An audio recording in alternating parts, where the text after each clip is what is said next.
Hello साथियों, कैसे आप सभी। उम्मीद है सभी लोग अच्छे होंगे। आपकी तैयारी जो है बेहतर तरीके से चल रही होगी। तो चलिए, आज का जो प्रैक्टिस सेट है वो 4th प्रैक्टिस सेट है। तो चलिए, पहले प्रश्न का जवाब करना है। संयुक्त क्रिया का उदाहरण है। संयुक्त क्रिया का उदाहरण कौन सा है? तो ऑप्शन नंबर डी जो है, अध्ययन किया गया यह वाक्य जो है संयुक्त क्रिया का उदाहरण है। पत्र को कितने वर्गों में बांटा है? औपचारिक पत्र को कितने वर्गों में बांटा है? तो ये आपके जो है 3 वर्गों में बांटा है। ऑप्शन सी इसका बिल्कुल करेक्ट आंसर है। चारु चंद्र की चंचल किरणें खेल रही हैं जल थल में, कौन सा अलंकार है? कौन सा अलंकार है ये आपको बताना है। तो अनुप्रास अलंकार इसका बिल्कुल करेक्ट आंसर होगा। चराचरम जगत में कौन सा समास है? चराचरम जगत में कौन सा समास है?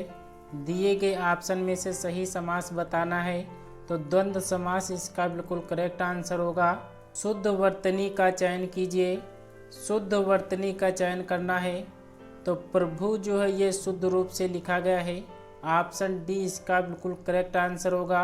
बिहारी किस काल के कवि थे? बिहारी किस काल के कवि थे? प्रश्न 6 का जवाब करना है। तो बिहारी जो है ये रीत काल के कवि थे। ऑप्शन ए इसका बिल्कुल करेक्ट आंसर होगा। रामधारी सिंह दिनकर को उर्वशी के लिए ज्ञानपीठ पुरस्कार किस वर्ष प्रदान किया गया? किस वर्ष प्रदान किया गया था?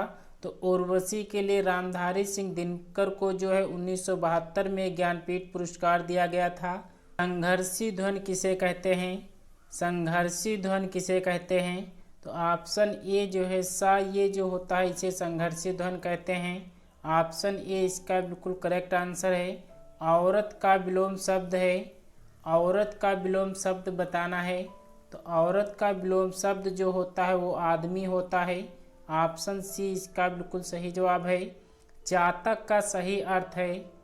चातक का सही अर्थ क्या होता है? पपीहा पक्षी इसका बिल्कुल करेक्ट आंसर होगा। वह अपना कर्तव्य कर रहा है, यह वाक्य किस काल में है? वह अपना कर्तव्य कर रहा है तात्कालिक वर्तमान काल होगा। ऑप्शन बी इसका बिल्कुल करेक्ट आंसर है। दिए गए शब्दों में भिन्न अर्थ वाला शब्द है। भिन्न अर्थ वाला शब्द कौन सा है? तो भार्य जो है ये भिन्न अर्थ वाला शब्द है। वाक्य के रिक्त स्थान की पूर्ति कीजिए। उसका चेहरा क्रोध से क्या हो रहा था? तो उसका चेहरा क्रोध से जो है तमतमा रहा था। ऑप्शन ए इसका बिल्कुल करेक्ट आंसर होगा। हिंदी किस लिपि में लिखी जाती है? हिंदी किस लिपि में लिखी जाती है? तो हिंदी जो है ये आपके देवनागरी लिपि में लिखी जाती है। ऑप्शन बी इसका बिल्कुल करेक्ट आंसर होगा। प्रश्न आपसे पूछा गया है, शुद्ध वाक्य का चयन कीजिए। शुद्ध वाक्य का चयन करना है। तो वास्तव में वह बड़ा आदमी है, यह वाक्य जो है बिल्कुल शुद्ध रूप से लिखा गया है। ऑप्शन ए इसका बिल्कुल करेक्ट आंसर है। मुकुंद किसका पर्याय है? मुकुंद किसका पर्याय है? तो ये जो है विष्णु का पर्यायवाची होता है। ऑप्शन ए इसका बिल्कुल करेक्ट आंसर है। संबोधन के लिए किस शब्द का प्रयोग किया जाता है? संबोधन के लिए किस शब्द का प्रयोग किया जाता है? तो महोदय जो है संबोधन के लिए प्रयोग किया जाता है। ऑप्शन बी इसका बिल्कुल करेक्ट आंसर है। ध्वनि का उच्चारण स्थान के आधार पर होता है। ध्वनि का उच्चारण स्थान के आधार पर होता है। तो दंत इसका बिल्कुल करेक्ट आंसर होगा। आलस्य शब्द का विशेषण है। आलस्य शब्द का विशेषण क्या होगा? स्वतः ही जान जाएगा में वह सर्वनाम है।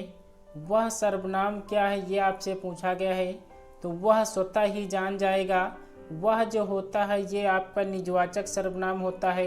यह और वह ये सर्वनाम जो है आपके निजवाचक सर्वनाम में आते हैं।